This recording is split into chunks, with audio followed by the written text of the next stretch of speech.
You're going before me, So I can open up my email. It says not. Can we get my swag out of the way? Must bring swag.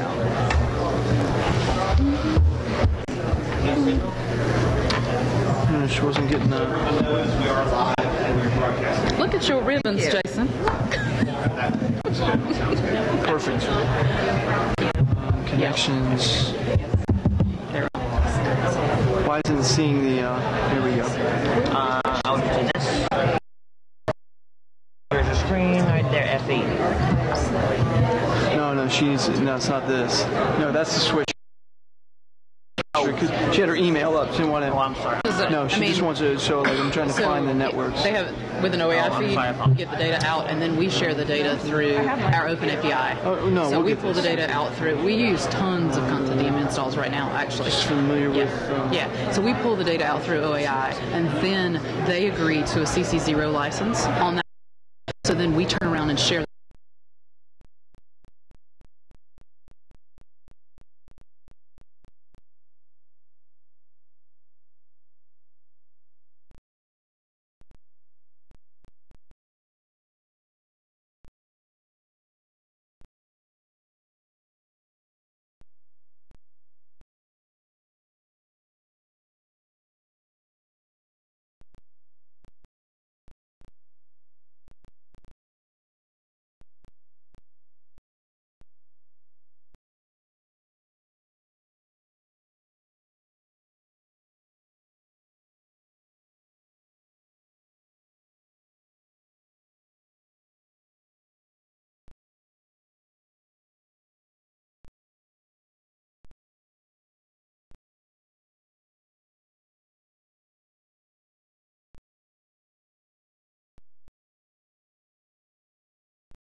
bearing with us or a few scheduling problems. We have a great event scheduled today. A few housekeeping notes. We're going to save questions till the end just because of time. And we're going to also have a new sort of test today where where people, if you don't want to walk up to the mic, which can be time consuming and you have to get by all your neighbors, and but you'd like us to field questions for you, we'll use these hashtags. So if you can just make sure that you use ALA TTT. And then we're hoping you might self-identify academic, public, school, other. And I will bring up a slide with the handles for all of our panelists, so you can include them. And then the committee will field the question for you. So that's just an option, not necessarily. You're welcome to walk up if you need to. These are our speakers today. They'll introduce themselves, so I won't have to take much time up here, and we'll get started. Monique has a mini emergency, so I'm gonna sort of start us off. So I'm gonna start with Brett, who's gonna introduce himself and talk about his first trend. Thank you. So my name is Brett Bonfield. I'm the director of the Collingswood, New Jersey Public Library. Right now you're all sitting about 7 miles from the front door of the library where I work, so welcome. My trend is tech and gender and codes of conduct and anti-harassment policies. I know that we've all been talking about ALA's code of conduct. I want to give a little bit of context for it. It comes out of the technology sphere, and so I think it's useful to frame it.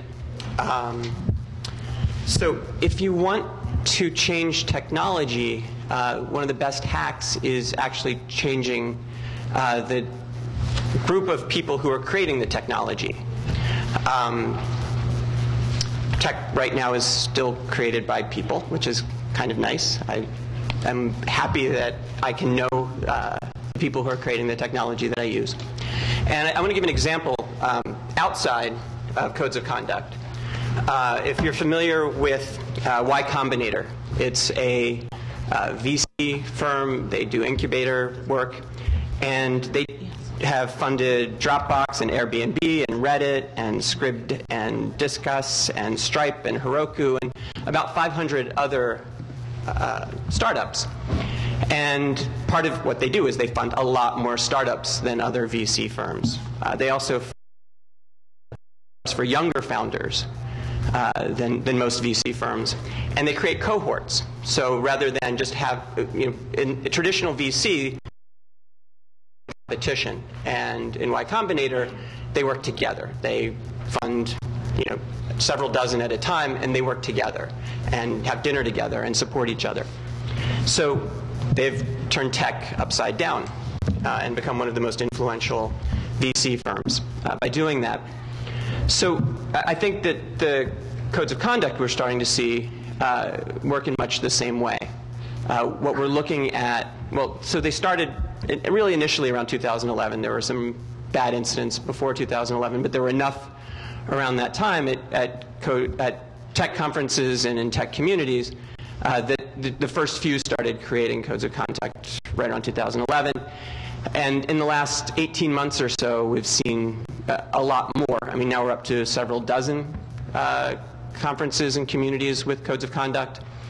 But there are hundreds and hundreds of tech conferences and communities where code happens that don't yet have these. So I think it's still an emerging trend, and we still have a long way to go in terms of seeing them everywhere. What they do is what we yesterday that Andromeda put together. Andromeda's right here. You should actually wave and actually get a round of applause for everybody for putting that together. It was an amazing panel. And credit to all the panelists. I see other panelists in the room, and everyone was amazing. And what we talked about is who's not in the room, right? And we have amazing technology. There are things that are working right now. There are successful conferences and communities, but there are a lot of people who aren't involved. And with the codes of conduct, increasing the number of people that are involved, democratizing the number of the participation, workspaces for everyone. I think it's easy to look at a change and say, okay, what might we be losing by having this change? And I think what we can overlook is the gain. So we may have to lose jokes. Okay, that's not really a problem. We may have to a small minority of people uncomfortable who are making a whole lot of people uncomfortable. And in return, we get a lot more people involved in creating our technology. And again, as we've seen in Y Combinator, that's a really good thing. As we've seen in other groups that have increased the number of participants and the diversity of participants, you only get stronger. So I think it's a really optimistic trend that we're seeing. And I think we can talk about ALA's code of conduct itself. I think it's a little bit different, but I think looking at it as a straight technology trend is a really useful thing. So I'm going to ask the panelists to comment on Brett's trend there for a little bit and have some discussion around that. Who wants to go up first? Emily and I are looking at each other trying to decide which of us is going to open our mouths first. I'm Leslie Johnston. I'm the Chief of Repository Development at the Library of Congress, which means for almost 30 years,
more important than that code of conduct existing. Anybody else? Sorry, I'm a little strident sometimes. Thank you. Great. If there's no more discussion on the panel, then I'll move on to Emily for her trend. The Director for Content for the Digital Public Library of America. I'm going to talk about the trend of openness. We use the term open in our libraries consistently, whether that's to refer to open access, open content, open source, open APIs, open data, open educational resources, open textbooks, open knowledge, open. We're talking about openness. In particular, I'm going to focus on one piece of openness. In August, we saw the Getty release 4,600 content. These digital images can be downloaded without restriction and permission. We've seen similar releases museum from a number of cultural heritage agencies in Europe, including the British Library, who announced just in December release over a million of Flickr comments. These images are in the public domain. They're from the 17th, 18th, and 19th century, the ones from the British Library. Along with the release of these images, we've seen associated metadata also released as open content as well, often with a Creative Commons 0 license, so that metadata can also be reused and remixed. The Digital Public Library of America established CC0 as a requirement for metadata contribution from the very beginning of the project to allow for this kind of reuse. Our partners are seeing this happening, a mass reuse of their data through the use of our open API.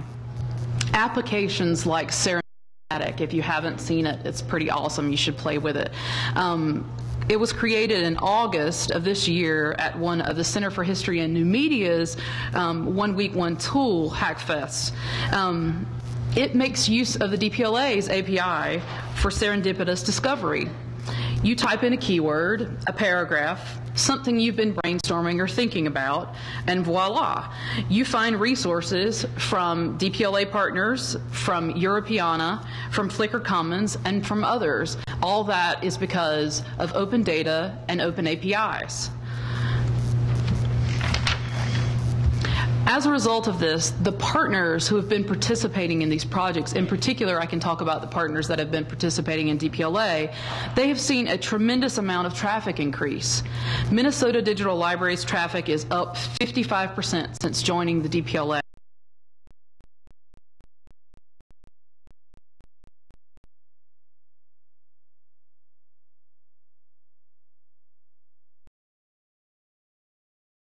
Use of their data.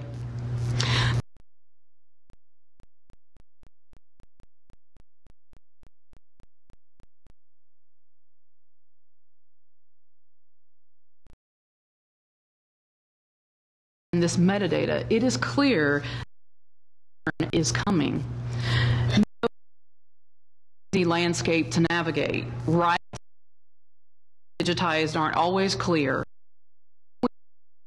We should make them clear.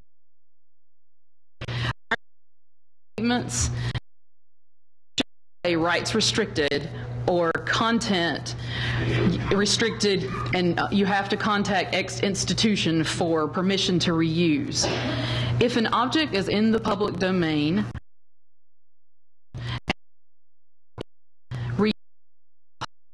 after all, public. If we all work together to do these things, we will see our use. We are in the business of making and we shouldn't. Okay, panelists. Idea came to my head. I guess I should introduce my idea. So I'm John.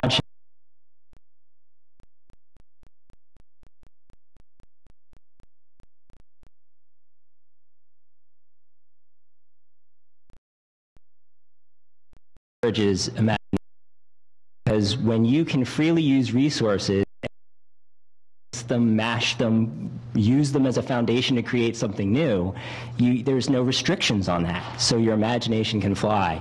And I've seen this in the classroom with faculty. Openness is openness, and you don't know. So I definitely to make these resources available has a huge impact, not just on education. Lisa had a wonderful example of skillful use of openness right here in Philadelphia. If you go to phillyhistory.org, it's a consortium of local archives that have banded together, created one archive, and also made it extremely open. They have very big plans for like artificial intelligence use of this data, but they're also allowing recombination. And I heard a story of a neighborhood that had a lot of photographs in the archive, and a programmer in the neighborhood created an app where you can stand and see the changes through time in that neighborhood because the images in the database were GPS linked. And I just thought that was incredibly powerful use of history and tying it to real life and really making it alive. Absolutely. Awesome. Brett? So my question is about, and I actually hope that somebody will answer the question because I don't have an answer, about prying open that we have a right to, or have at least a moral right to, sometimes not a legal right to, and obviously Aaron Swartz was working on doing. We also have projects I know about that are working on public records, where the government has a legal right to share, obfuscates or makes the information. So I'm curious what other panelists think about libraries inserting ourselves into of information probably should have anyway.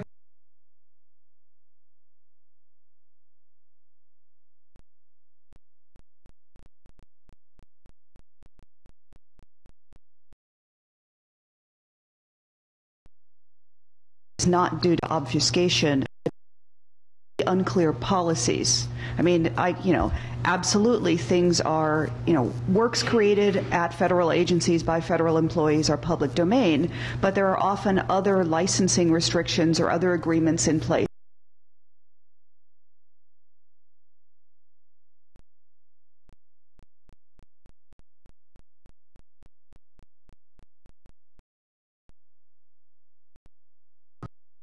Haven't yet figured out what to do on a large scale. Sometimes it is very large set of data. I mean, we at LC have data that we make available, and that we're doing that helps in the open environment, of course, is making our vocabularies available, which helps in the transmission of resources and navigation of those resources by being able to put the vocabularies out there. So even though we are not yet at a point when we are making all of our records available, although I can tell you that's a conversation that happens, we want to do what we can to make what we can available to help in this. And I can tell you that the library community stepping up and saying something is something that is heard. I'm going to give one little brief story. You're all aware that last fall there was a government shutdown for a few days. Government shutdown, we actually turned off id.loc.gov briefly. Oh, did we hear about that? Because, and this was something that I took back to my management, and we very quickly turned things back on. But this is something that went back to my management, that these sorts of linked open data resources are used not just by our patrons, but are used internationally by other libraries and other services to make other data open. And this isn't optional for us anymore. This is required, and it is international community-wide, the level of usage. I'll just add real quickly that I think that we're obligated in many ways. I think it's part of who we are, who we should be as librarians, and for openness. Our own worst. I see that libraries are and talking to.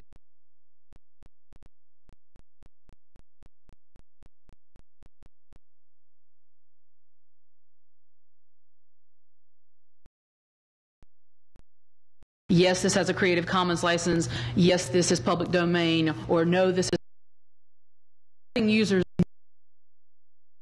Then they know what they can do with it. If we hide that behind a wall and we say, this is all my library and you can't come get it, you have to contact me, then I don't think we're doing our job. Share that we do have, we are in a rut about, well, if we in a little bit of money, and it's a cost. It may help us with cost recovery. Let go of those kinds of thoughts, and we need to think about what brings to us.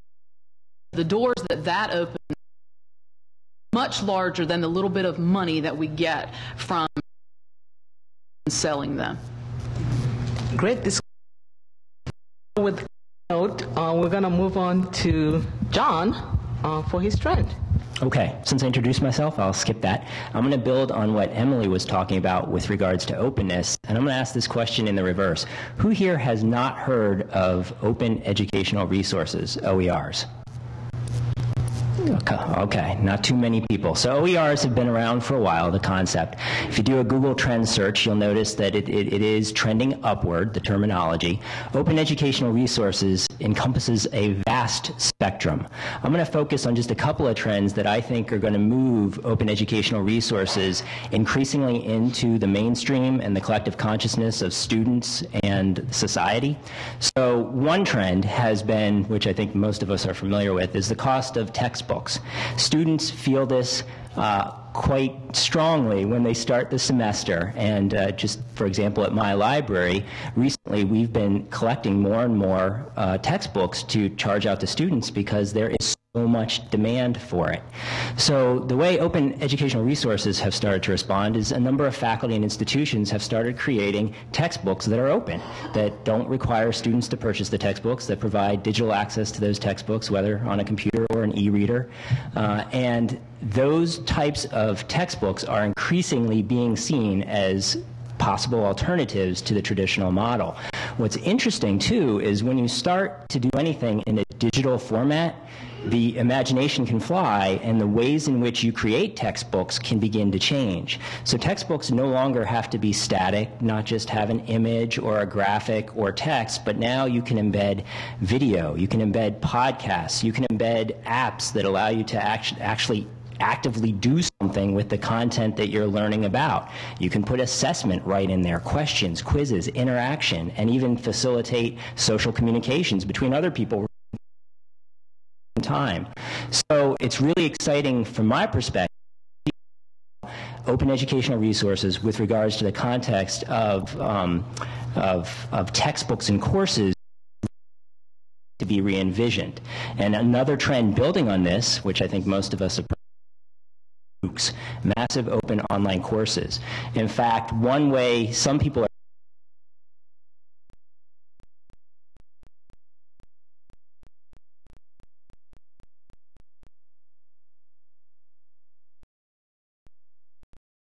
course from another institution, sharing that and using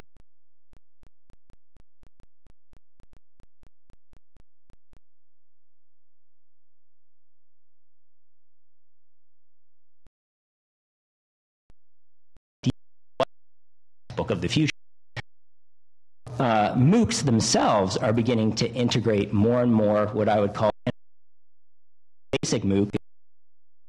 Not all that different than, online distance education's been the last decade with and some interaction in terms of communities, forums, and chats. Is increasing to find ways to embed resources and materials or is. So open educational resources, I think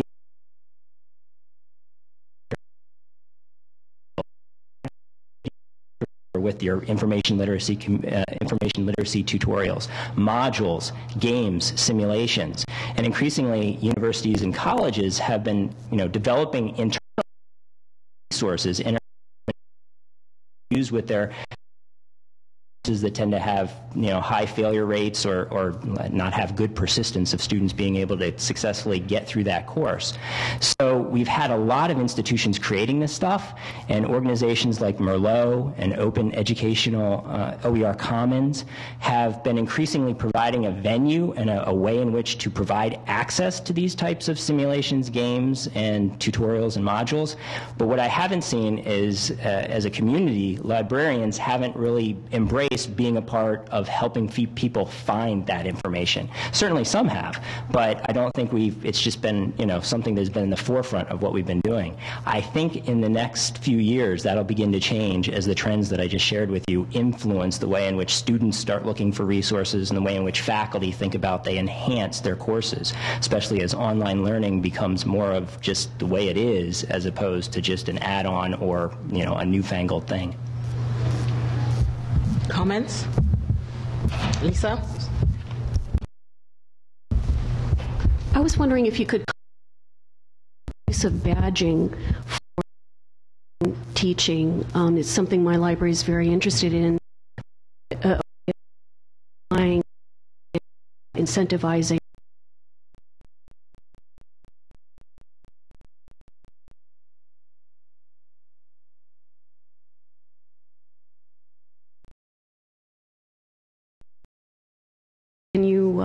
Can you talk? Sure. Yeah. I mean, badging is a right now with impact. Students can demonstrate that they've gained certain skills or knowledge. The way in which for that gaining of skills or knowledge, it's not a concept, and I think that's why it's a Boy Scout or a Girl Scout getting a badge because they've accomplished doing some specific task or activity or have learned something. The difference is, obviously, in a digital environment, badging, again, with the imagination, can become a lot more. So, for example, right now, the organization I'm part of, Blended Librarians, we're experimenting with using badging to give credit to people who make an effort to identify speakers or who do something within the community to facilitate the development and the evolution of the community. In higher education, there's a lot of talk right now with regards to could badging, and actually let's put this in the context of the library, could badging be used situations where in a traditional class, students aren't necessarily going to get a grade or credit for learning some information literacy skill sets. Could libraries use badging as a way of giving credit and also giving acknowledgement to students attaining certain types of skills and knowledge that obviously relate to information literacy? The neat thing that I see with badging is that in higher education, and because I also teach credit courses, I see this time and time again, students get so caught up in a grade that sometimes they forget the point of what they're trying to learn in the first place.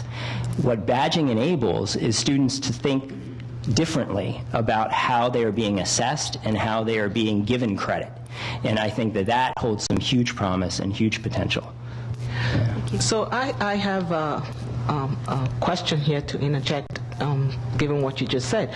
Do you think that there also would have to be a movement on the other side? Because people are coming to get these new skills, right? They are expecting to have some sort of credential so they can go back out to the marketplace for jobs and say, okay, I acquired the skills. How do you see us moving that the other way so that this badging could be accepted as a potential okay form of credentials to meet employer? Well, I think that will be an evolutionary process in the sense that the way in which we've been in essence, students when they graduate whatever, traditional have become very good at providing credentials and evidence within the context of those courses and student success. Institutions right now have a pretty vested interest in changing that model radically. But at the same time, I also think traditional institutions are seeing, well, maybe badging things a little bit differently, or to change the focus a little bit and to give for things that aren't necessarily as transparent in process. And also feel the same way. They feel like that there are things that their students have demonstrated and done that necessarily just an A in going to give people a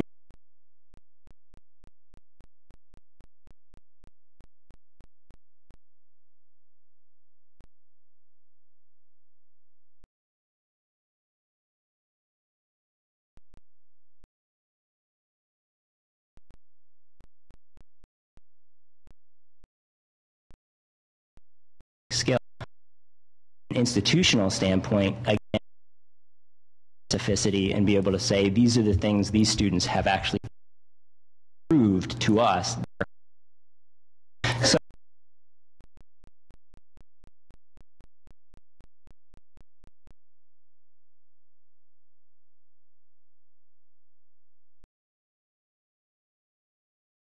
in repository development, I work very closely with curators in digital collections, archives, web archives.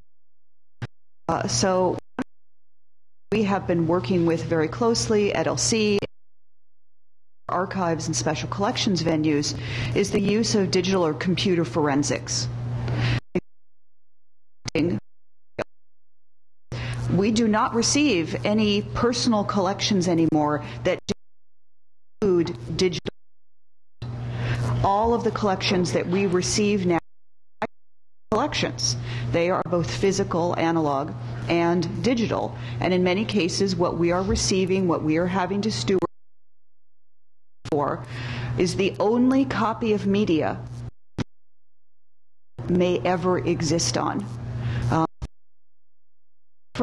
We think of that every machine that it's cached on. That's also not necessarily a very short life on the web. It's measured in days and weeks, not decades. The computer forensics tools that we are now working with have been coming into the archival and library community, which sounds a little unusual, but if you think about a community where it is important to say, I have a digital copy, digital item, because that is part of evidence, it's a part of chain of evidence, and if you think about that, that is awfully similar to what we are doing, where we're saying we have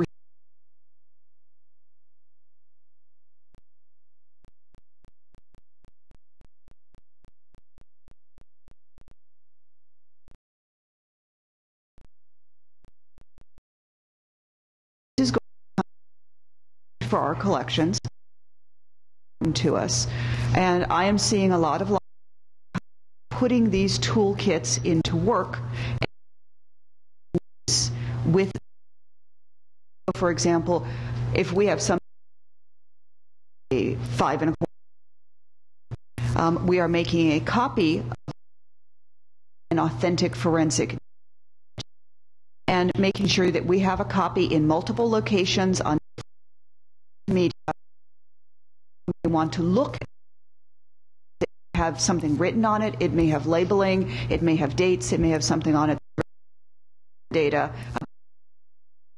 We want to make sure that we can make these unique researchers for use. The project that stands out to me is the Bit Curator project, which I'll say I'm on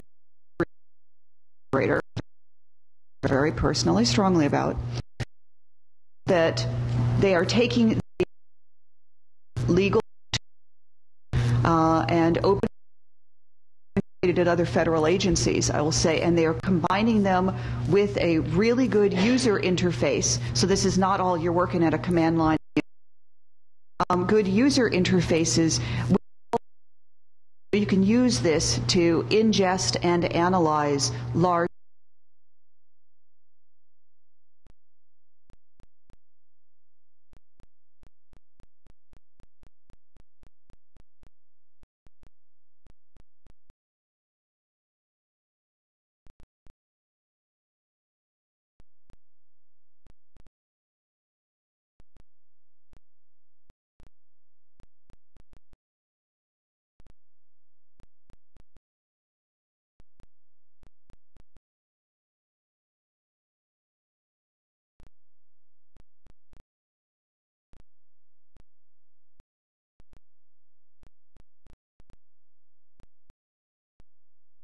bit about what you're doing about emulation.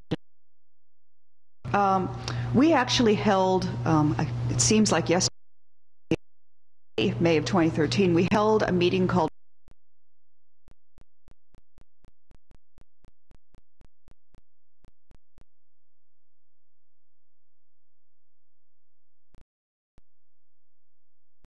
from other federal agencies. There was a lot of discussion at that meeting about. And I used to think that emulation was a challenge. Fan of we're going to be that old media. We're going to be buying hard drives on eBay, collection items at weddings.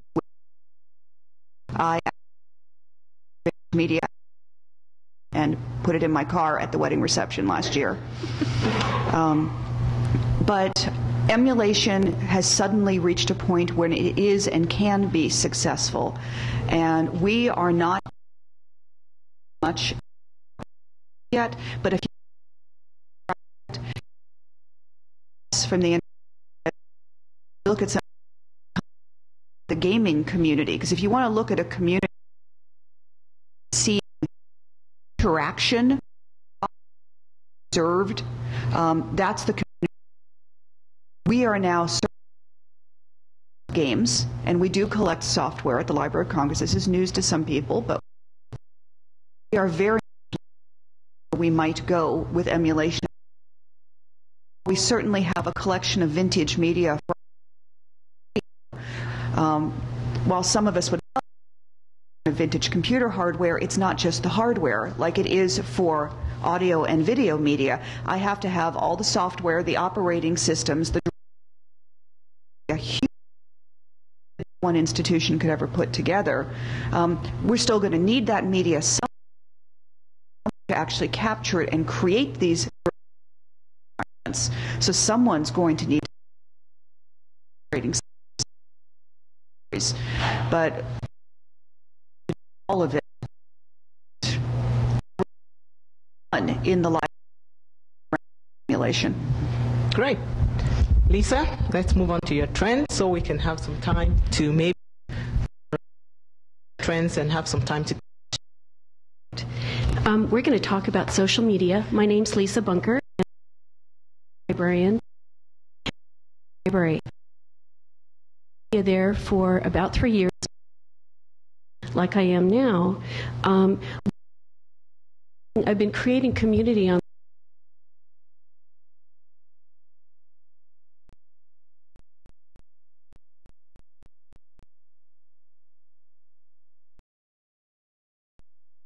create books and maintain it and build and adjust to new technologies for the fandom. I'm going to talk first about hashtags are now cross-platform, and this has implications the power of hashtags. Hashtags are now part of the Tumblr, Instagram, and Twitter, and probably others. And what this means is a very large event that you can put a hashtag, an event hashtag, and have signs people and comments with the event hashtag, and then afterward create something using story comments about into really see the power of what tell the story afterward next program and use it to thank your partner. Event hashtags are a lot of fun to do. Let's see. I scheduled some tweets that have been going out with the hashtag. Used Hootsuite covered this morning that Hootsuite 5 minutes. You can't more finely than that, so that's why they're doing the tweets about this. The thing that I want to talk about for social media is that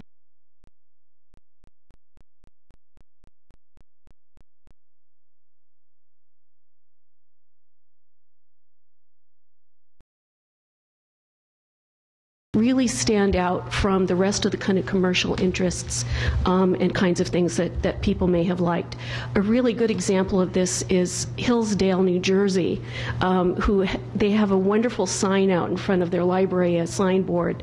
And for example, for Christmas, the signboard read, this Christmas, max out your library card.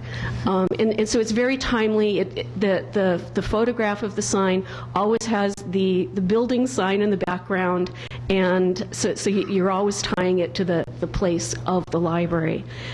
Use your own photos also. I've had gotten tremendous traction from taking my own personal photographs of the beautiful place I live, which is Tucson, Arizona, and sharing them as the library and saying, it's a way of saying, look, we live in this community, we live here too, we love what you love about where you live. And it turns out that that's really powerful. A really good example of this is our Seed Library has a Facebook page that has an enormous following. And she goes out and photographs community gardens, own garden, her own herbs on her sink. There's a real sense of place, there's a real sense of effort, there's a real sense of her own personal passion, and you feel like you get to know her too, and it's been very powerful for her. Let's talk about real time and spontaneity in social media. Again, like the Hillsdale thing, it's a reminder that you are in the same place, in the same spot in the universe that people are when they're opening their feed and reading it. And it can be a surprise, especially if you do a lot of scheduling for your social media. It's kind of like, oh, they're online at the same time I am. And that's actually, I find it's a pleasant surprise. When you find your parties at your library, leave your desk, party, photograph it, live blog it, whatever. Add a sense of time to your posts. Programming part of media because channels than your library does. They may have much larger channels than your library does, and it will magnify the power of the posts you have. We have Harry and the Potters, and we decorate an historic hotel in downtown Tucson, and we have multiple partners for this event.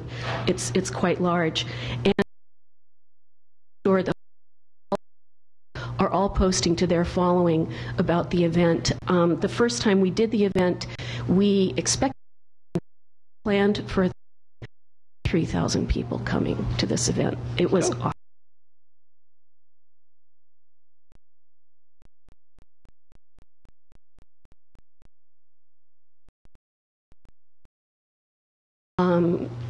Find events, find around New Year's Day. I'll send a card out to our readership from the library saying, with a photograph, like it was a real, wishes you a new year full of great books to learn, and kind of on and on like that, things that the library brings to the community. How am I doing on time? Okay. Writing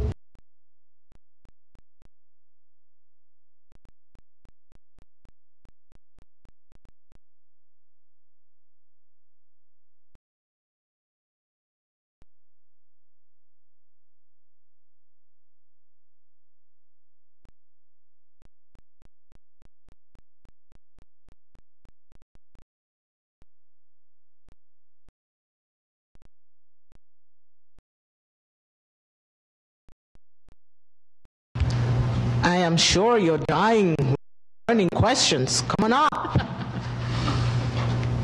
We go. Yes, we have one brave soul.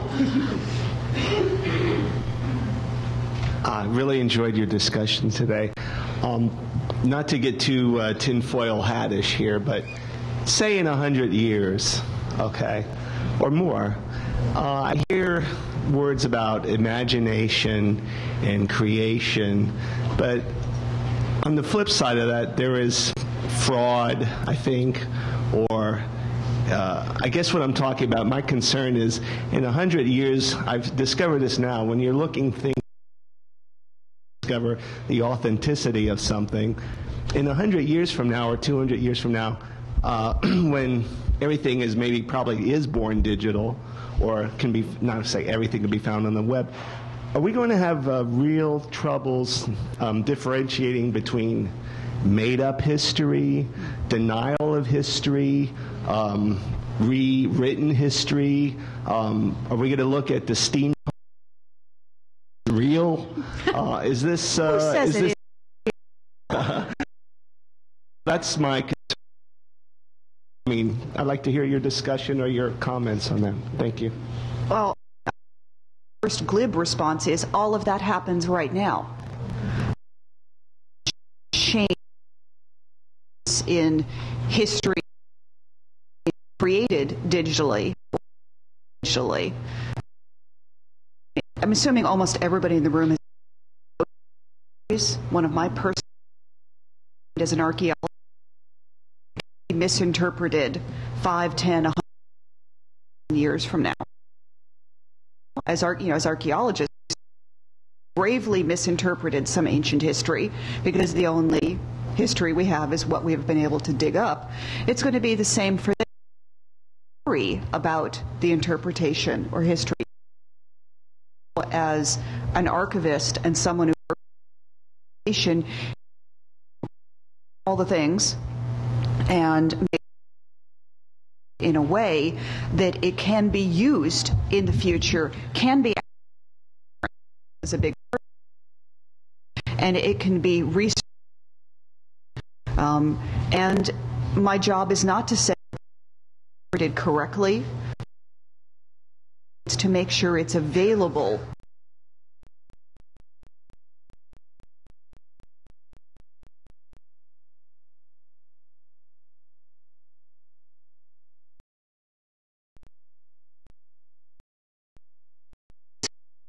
To actually transparent then so if we continue to have, and obviously that's an if, it's not a guaranteed, but if resources, communication is in a more open environment, I think history eventually will show that events will be more accurately depicted, perspective accurate. We'll have a broader picture, if you will, to paint the past in than perhaps we've ever had before, because the ability to create more information and make it more open than before really haven't had in human history until very recently.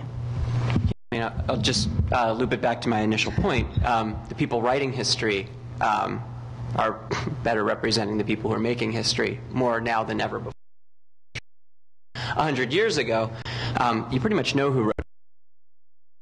We don't have that problem as much anymore, and that problem is going away because we're changing the structures and the institutions around.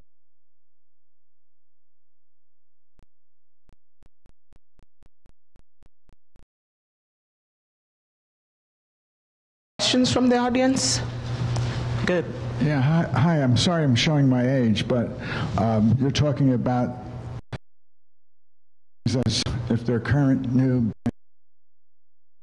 They've been fighting about Marlowe and Shakespeare probably for centuries. And the absolute, how should I say, queasiness about Wikipedia.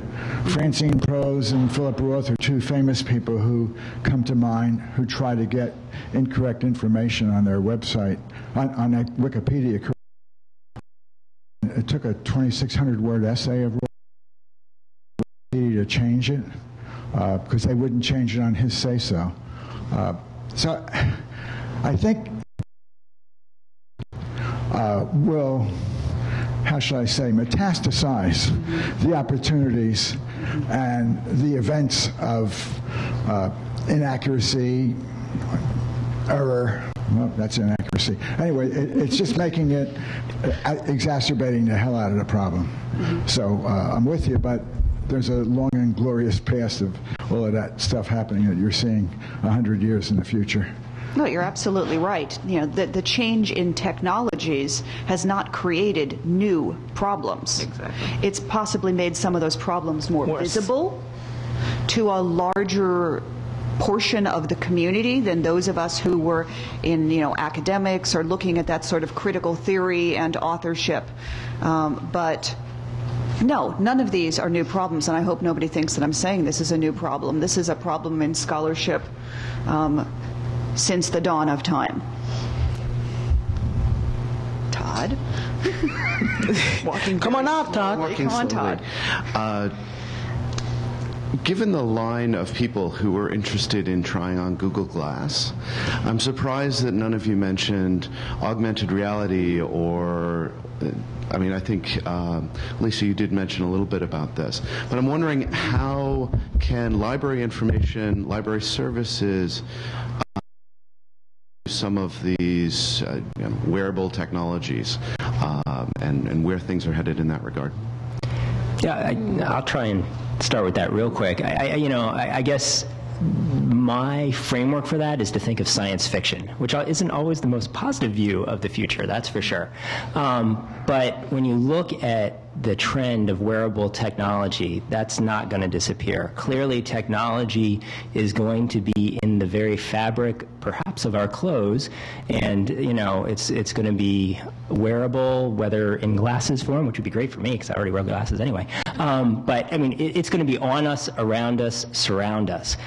The implications of that, I think, are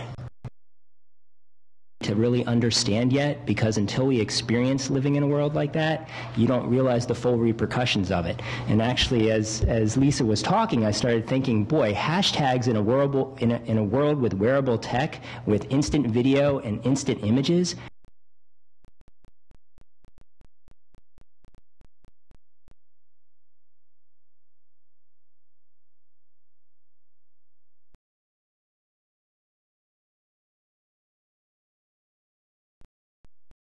context right there. Really interesting. It could be really scary, but it could also really be very open and be able to bring a transparency that unless we were physically wherever we were at the time. It would be like a visual. I'm thinking of the impact Twitter has had in areas where, in countries where information is strictly controlled. And I think it would be kind of a visual version of that revolution. And I think the other aspect of it is that we are all individually now creating data. I'm wondering how many people in the room might be wearing a Fitbit, for example. Right here. Where you are actually capturing your own personal health data, which you may or may not want to make openly available, depending on your level. When you look at some people who have been doing this now for decades, who are actually, wearing devices that capture their environment around them. Whether you're, we could talk about the trend of personal digital archiving in the same way that you can talk about, wearing something like a Google Glass or a Fitbit, that you are actually generating data yourself. You're recording your own personal history. There are many, we could have another hour just on privacy around personal data and these sorts of, trends in personal archiving. In fact, I think that was what I wanted my second trend to be if we had time, but which we won't. Okay, Brad. Yeah, I wanted to actually amplify that point. Well, first of all, the reason I didn't bring it up is I'm a total Top Tech Trends groupie, and it actually has been brought up in the past, so I didn't want to. It was really cool that they brought up this thing that's now become a larger thing, and I hope that we've managed to do one or two of those today. My concern about Google Glass isn't so much about the personal archiving, it's that you're essentially slapping a Fitbit on everyone else that you encounter, and you're walking around photographing people, and there's no opt-out right now. And as librarians, I think we actually have a responsibility to help educate people about not just the information that they're willingly giving away, but that other people are actually taking from them. And So I hope that as these, and that's not something that I heard anybody ever talk about in a Top Tech Trends panel previously, is the privacy implications for other people. Agreed. Yeah. Totally agreed. Yeah. I see a market coming for scramblers that will.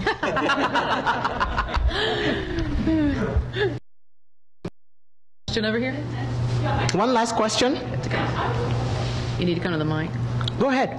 She'll Okay. But I was wondering if there are anybody sees any of the top technology trends affecting human behavior in a more automatic way, triggering semi-automatic behavior in any type of way.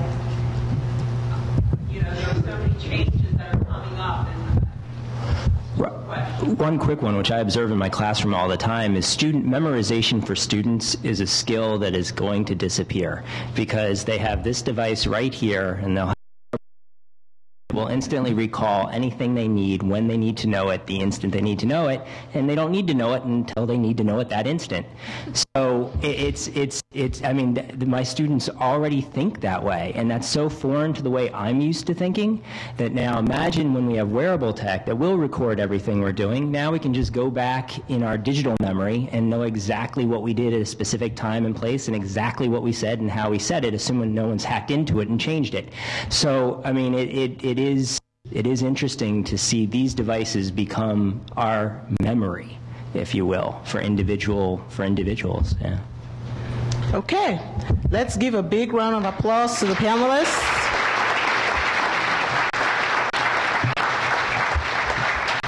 And I'll turn it over to Natalie. Thanks for coming, everyone. I just wanted to mention that if you'd like to provide your feedback to us so that we can use it to improve annual, please do so at ALA TTT. And thank you so much for a great session and our great speakers.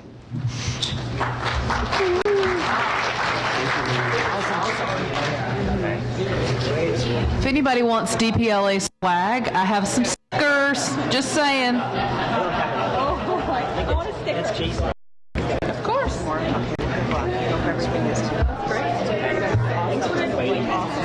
That's a hard thing. Such a great. Yeah, I think I've seen you before. Yeah.